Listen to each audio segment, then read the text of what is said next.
చక్రిని కొట్టబోయిన ప్రతాప్కు ఎదురు తిరిగిన మహాలక్ష్మి. అసలు ఇదంతా ఎలా జరిగిందనేది వీడియోని స్కిప్ చేయకుండా చివరి వరకు చూడండి. పొదరిల్లు రేపటి ఎపిసోడ్స్లో ఏం జరగబోతుందో ముందుగా తెలుసుకోవాలి అనుకుంటే వీడియోని లైక్ చేసి ఛానల్ని సబ్స్క్రైబ్ చేసుకుని పక్కనే ఉన్న బెల్ సింబల్లో ఆల్ పై క్లిక్ చేయండి. చక్రి మహాలక్ష్మి ఇద్దరు ఒకటవ్వాలని మీరు కూడా కోరుకుంటే కామెంట్లో ఎస్ అని టైప్ చేయండి. మొత్తం మీద చూసుకున్నట్లయితే గనక కన్నా ఇంటి నుంచి వెళ్ళిపోవడం మళ్ళీ ఇంటికి రావడంతో మహాలక్ష్మి కొట్టి మరీ కన్నాకు పెద్ది చూపించిన ప్రేమ, ఇంట్లో ఉన్న అన్నయ్యలు చూపించిన ఆప్యాయత గురించి, అసలు నువ్వు అలా ఎలా చేయాలనుకున్నావు, వాళ్ళు నీకు ఏ రోజైనా ఏ పూటైనా సరే నీకు వాళ్ళు సొంత అన్నయ్యలు కాదు అని నీకు అనిపించారా? లేదు కదా. మరి అలాంటి తప్పుడు వాళ్ళని వదిలి నువ్వు అలా ఎలా వెళ్ళిపోతావు అంటూ మందలించి మరీ బుద్ధి చెప్తుంది. బుద్ధి చెప్పేసరికి ఇంకా అందరూ లోపలికి వచ్చి పడుకుంటారు. ఇంకా పెద్దికి నిద్ర పట్టదు. ఎక్కడ మళ్ళీ అర్ధరాత్రి పూట లేచి వెళ్ళిపోతాడేమోనన్న భయంతో ఇంకా చాలా సేపటి వరకు నిద్రపోడు. ఏంటన్నయ్య మళ్ళీ వెళ్ళిపోతాననుకుంటున్నావా? లేదన్నయ్య,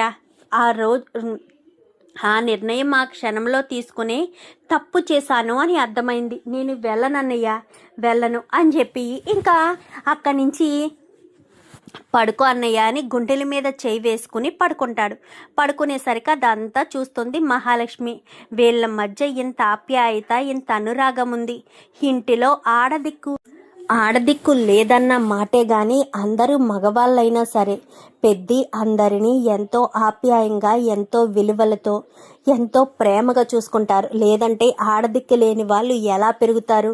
వీళ్ళకి ఎలాంటి చెడు అసలు వ్యసనాలు లేకుండా ఎంతో గొప్పగా ఉన్నారు వీళ్ళు అని మహాలక్ష్మి కాస్త అనుకుని వెళ్ళిపోతుంది. ఇంకా మరుసటి రోజు ఉదయాన్నే పెద్ది వంటగదిలో టీ పెడుతూ ఉండగా ఈలోపు కన్నా వీళ్ళంతా బాధపడుతూ ఉండగానే కన్నాను వాడు రాత్రి కూర్చుని ఏడ్చిన చోటికి తీసుకువెళ్ళి ఇంట్లో వాళ్ళంతా ఇంత ప్రేమగా చూసుకుంటున్నారు. ఇంకెప్పుడు అలాంటి పిచ్చి పని చెయ్యొద్దురా. పెద్ది చాలా బాధపడ్డాడు తెలుసా. నువ్వు కనిపించట్లేదు అనగానే ఎంతో బాధపడ్డాడు. పెద్ది నిన్ను ఎంతో ప్రేమగా పెంచాడంట. వీపుకు నిన్ను కట్టుకుని ఇటుకల మూతకు వెళ్ళి మిమ్మల్ని అందరినీ కష్టపడి పెంచాడు. మరి అలాంటి పెద్దినా నువ్వు దూరం చేసుకుంటున్నావు? కన్న తల్లి కూడా ఉన్నా నిన్ను ఎంత ప్రేమగా చూసుకునేదేమో కాదు. అది నువ్వు అర్థం చేసుకోవాలిరా అని చెప్పి ఇంకా కన్నాకు చెప్తుంది. లేదు వదిన, నేను ఎప్పుడు ఎక్కడికి వెళ్ళను. ఆ క్షణంలో నాకు అలా అనిపించి నేను వెళ్ళిపోయాను. కానీ తర్వాత నాకు బాధ అనిపించింది. నేను తప్పు చేశానే, అన్నయ్యని బాధ పెట్టానే అని ఎంతో బాధపడ్డాను. అందుకే ఇంకెప్పుడు అలాంటి పొరపాటు, అలాంటి పిచ్చి పని చేయకూడదని నిర్ణయం తీసుకున్నాననేసరికి మంచి ఆలోచన చేశావు అని ఇద్దరు కూడా నవ్వుకుంటారు. ఇంకా వాళ్ళిద్దరు ఇంటికి వచ్చేసరికి ఇంట్లో ఎవరూ ఉండరు. ఎవరి పనుల్లోకి వాళ్ళు వెళ్ళిపోయేసరికి అన్నయ్య వాళ్ళు పనికి వెళ్ళిపోయినట్టున్నారు. నేను ఇంకా ఈరోజు కాలేజీకి వెళ్ళను వదినా అని చెప్పాను. కానీ సరేరా మన ఇద్దరం బుక్ చదువుదామని ఇంకా తన గదిలోకి తీసుకెళ్లి కూర్చుని ఇద్దరు చెరో బుక్కు తీసుకుని చదువుతూ ఉంటారు. ఇంకా మధ్యాహ్నానికి అందరూ భోజనానికి ఇంటికి వస్తారు కదా. ఇంటికి వచ్చే సమయానికి ఇంకా మాధవ గబగబా ఇంటికి వస్తాడు.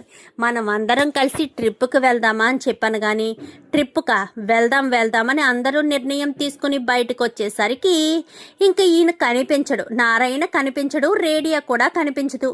ఇదేంటి ఈయన ఎక్కడికి వెళ్ళిపోయాడు? ట్రిప్కి వెళ్దామంటే ఈయన కూడా ఉండాలి కదా, ఈయనెటు వెళ్ళిపోయాడు అని అనుకునే లోపే ఒరే చక్రి కారు ఎదురా అని చెప్పాను. కానీ అవునన్నయ్య కారు కూడా కనిపించట్లేదు అని వెతుకుతూ ఉండేసరికి ఈలోపు కారులోని షార్టు ఒక ఫ్లవర్స్ షర్టు వేసుకుని దిగుతాడు నారాయణ. ఒక్కసారిగా చూసి షాక్ అయిపోతారు. ఏంటి కొత్త గెటప్ ఇది? ట్రిప్కి వెళ్దామన్నారు కదా, ట్రిప్ స్టైల్ ఎలానే ఉంటుంది, నేను యూత్ కదా అని చెప్పి అనేసరికి ఇంకా అందరూ నవ్వుకుని కారులో బయలుదేరడంలో మధ్యదారిలో కళ్ళజోళ్ళు ఉన్న చోట ఆపి కళ్ళజోళ్ళు, క్యాప్లు ఇంకా అన్నీ కొనుక్కుని చాలా సంతోషంగా సరదాగా బయలుదేరి వెళ్తూ ఉండగా ఒకడు బండి ఒకటి ఉండేసరికి బండి వేసుకుని నారాయణ కుర్రోళ్ళలాగే బిహేవ్ చేస్తూ చాలా సరదాగా ఉంటాడు. మహాలక్ష్మి చాలా సంతోషంగా ఉంటుంది. తన పుట్టింట్లో ఎప్పుడూ కూడా మనస్ఫూర్తిగా నవ్వింది లేదు. కానీ ఇక్కడ మాత్రం సంతోషాన్ని తను మూట కట్టుకుంటున్నందుకు చాలా చాలా సంబరపడిపోతుంది మహాలక్ష్మి.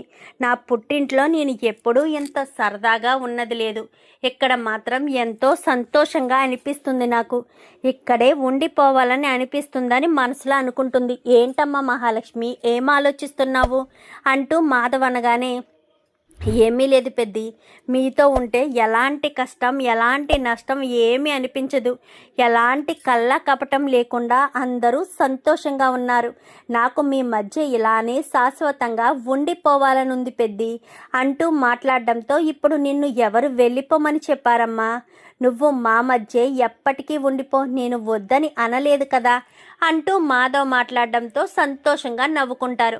చక్రికి లోపల నవ్వుతూ ఉండడం కేశవ గమనిస్తాడు. ఏంట్రా నవ్వుతున్నావు అనగానే, శాశ్వతంగా ఉండిపోవాలి అని ఉంది అంటే నన్ను భర్తగా యాక్సెప్ట్ చేసినట్టే కదా, నా భార్యగా ఇక్కడ శాశ్వతంగా ఉండిపోతాను అని చెప్పినట్టే కదా, నాకు చాలా హ్యాపీగా ఉందిరా అని చెప్పనేసరికి, అలా అన్నదా వదిన అని చెప్పనగానే, మరి ఇంకెలా అన్నదో అలానే అంది, నువ్వే అర్థం చేసుకోవట్లేదు అని నవ్వుకుంటారు. నవ్వుకున్న తర్వాత అందరూ కూడా ట్రిప్కి బయలుదేరిపోయి, ట్రిప్పు ఎక్కడనుకున్నారో అక్కడికి వెళ్ళిపోతారు.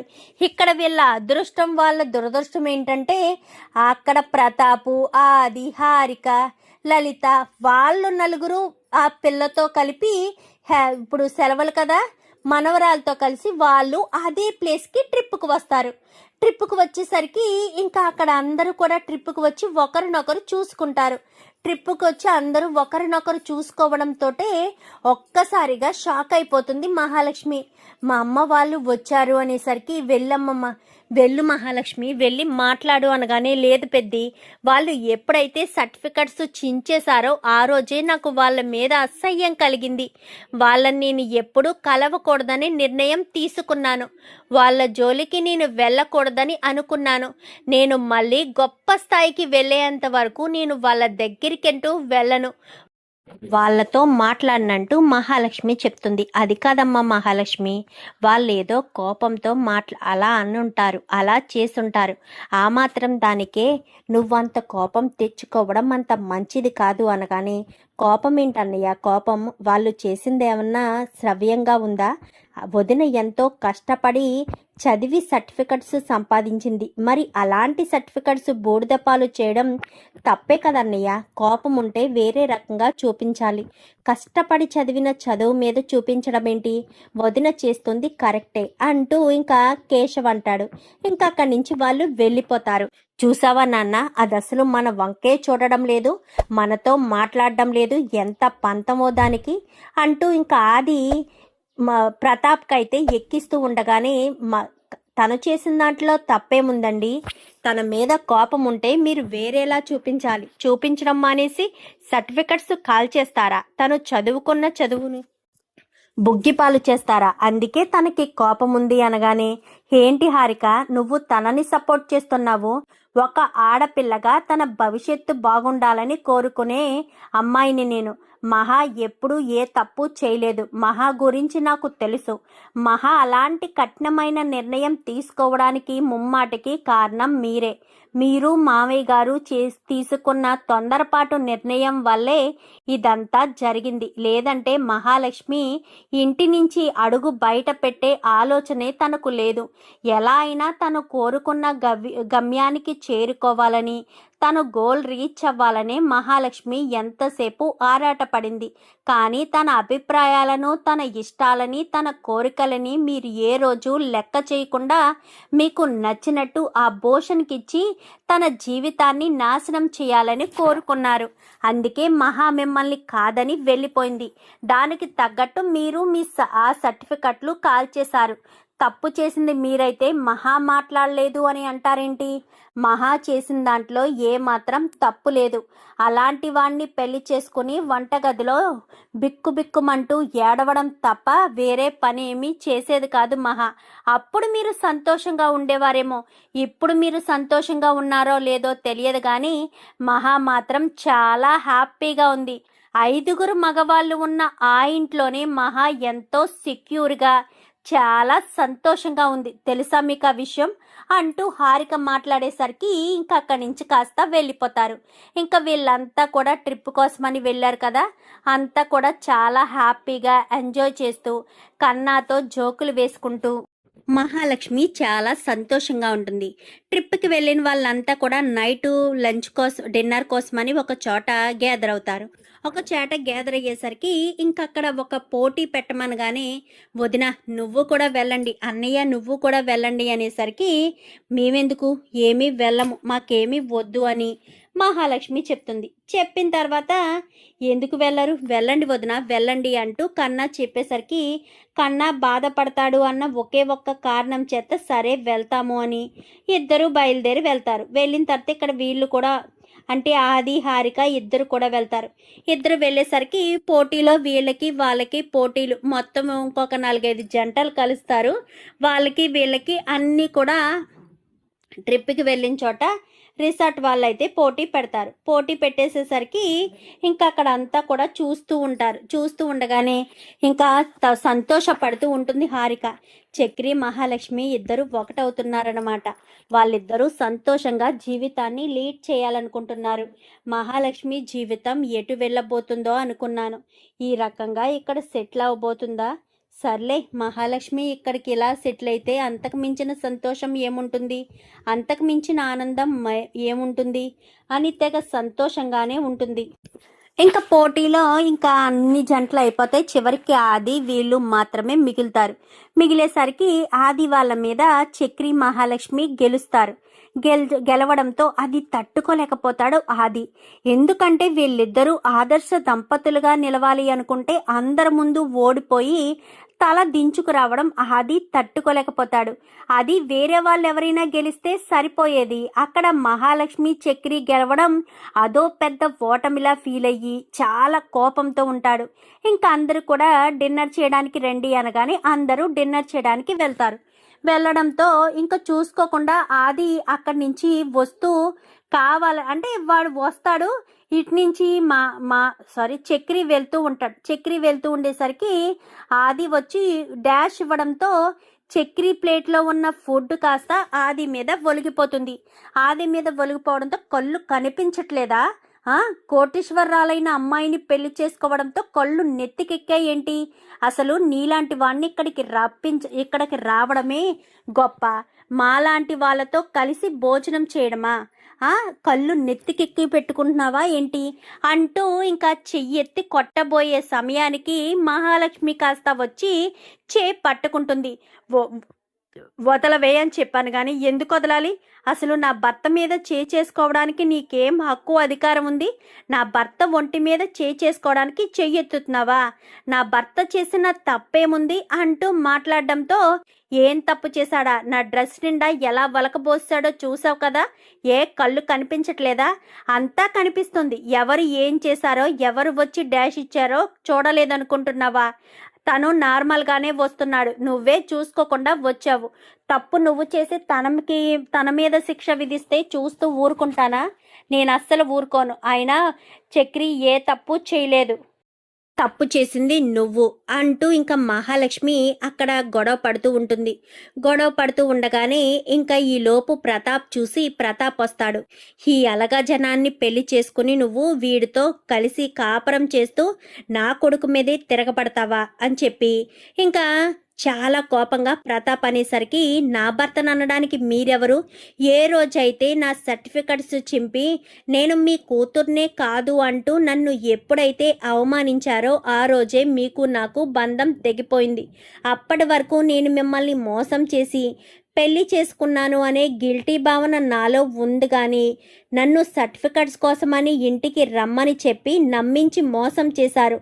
కన్న తల్లి తండ్రి అన్నగారు వీళ్ళెవ్వరూ కూడా నా గురించి ఆలోచించకుండా నా మీద ఇంత కక్ష కట్టి నన్ను ఇలా మోసం చేసిన మీరా నాకు చెప్తున్నారు, నేను పెళ్లి చేసుకున్నది కరెక్ట్ మనిషిని కాదా అన్న విషయం నాకు తెలుసు, మీ చేత చెప్పించుకునే పరిస్థితిలో లేను, నేను చిన్నపిల్లని కాదు, అయినా నా గురించి మీరు ఏం ఆలోచించారు, నా సంతోషం నా ఆనందం ఎక్కడ దొరుకుతుందనేది మీకేమైనా తెలుసా, ఎప్పటికీ మీకు ఏమీ తెలియదు, మీరు ఏమీ ఏమీ అర్థం చేసుకోలేరు.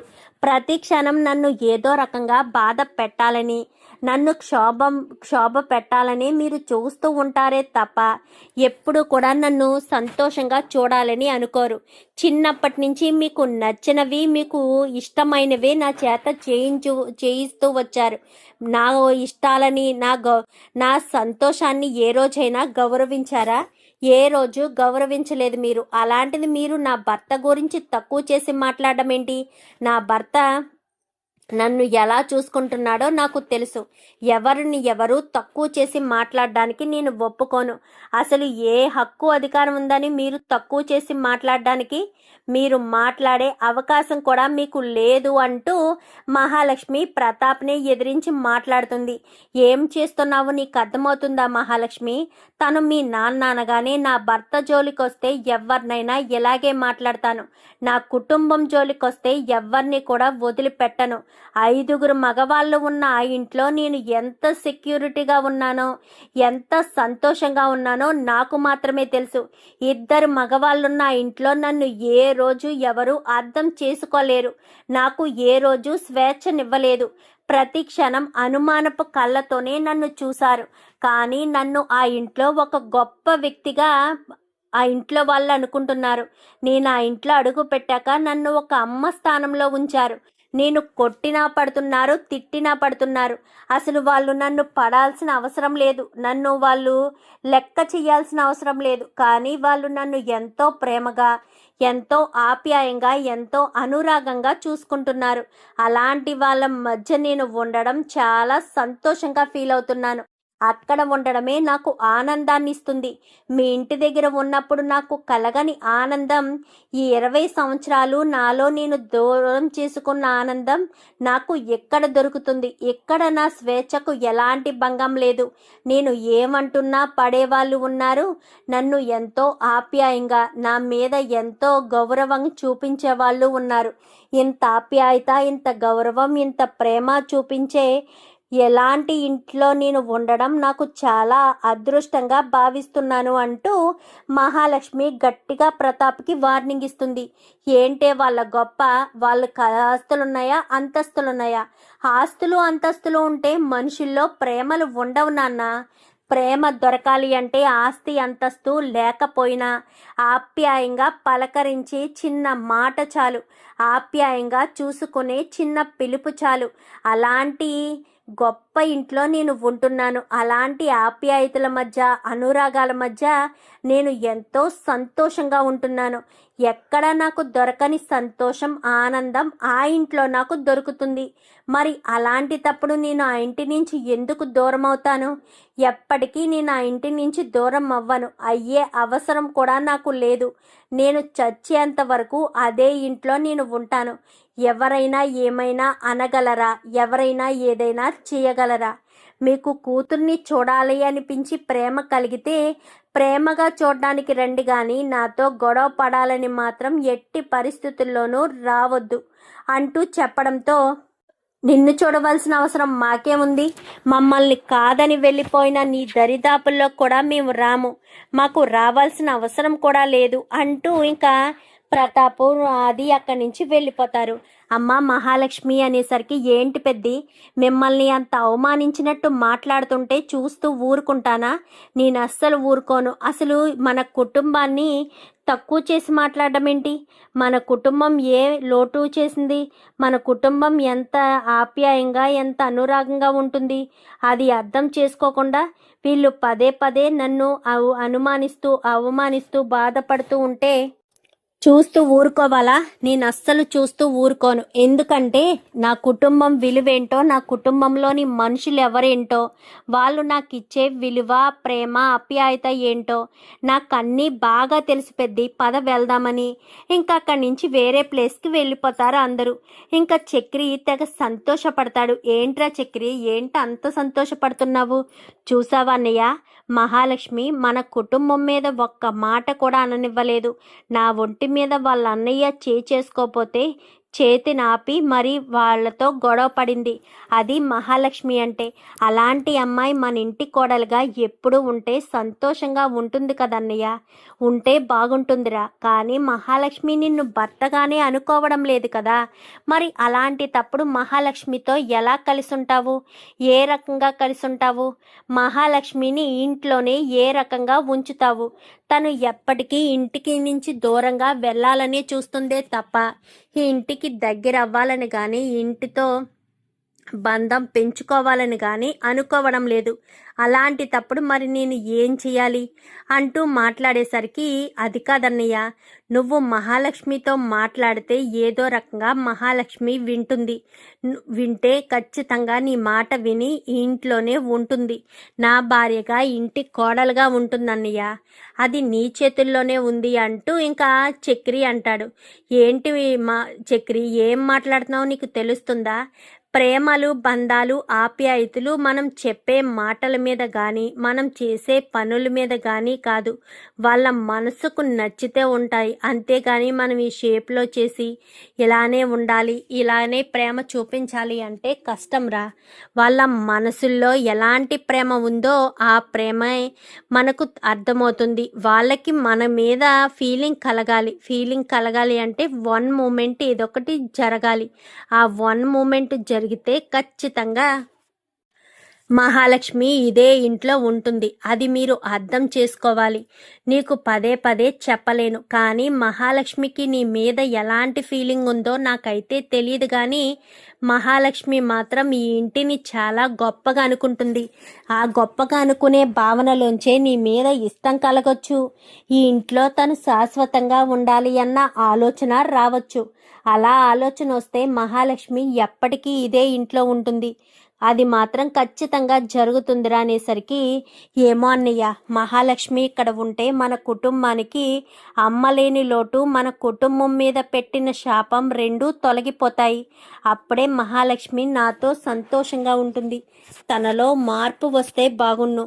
ఒకప్పుడు ఇంట్లో ఉండడానికే భయపడే మహాలక్ష్మి ఇప్పుడు ఇంట్లో వాళ్ళని అందరినీ ఆజ్ఞాపిస్తుంది. ఆ రకంగానే మహాలక్ష్మి నా భార్యగా, ఈ ఇంటి కోడలుగా, ఈ ఇంట్లో శాశ్వతంగా ఉంటే బాగుండని నా మనసు ఎంతగానో ఆరాట పడుతుంది. కానీ మహాలక్ష్మి మనసులో ఏముందో తెలియదు కదరా. మహాలక్ష్మి అయినా చాలా ప్రాక్టికల్గా మాట్లాడుతుంది. ఉన్నది ఉన్నట్టు మొహం మీద చెప్పేస్తుంది. అలా తన మనసులో దాచుకునే పరిస్థితి ఏమీ రాలేదేమో, అందుకే బయటికి వస్తుందేమో. తన మనసులోని ఫీలింగ్ అయినా, తన మనసులోని సంతోషమైనా బయటికి వచ్చి, నాకు మహాలక్ష్మి భార్యగా మారితే అంతకు మించిన ఆనందం నాకు మరొకటి లేదన్నయ్య. తొందరలోనే అది కూడా అవుతుందని నాకు అనిపిస్తుందిలేరా చిక్రి. నువ్వు దాని గురించి ఆలోచించుకు.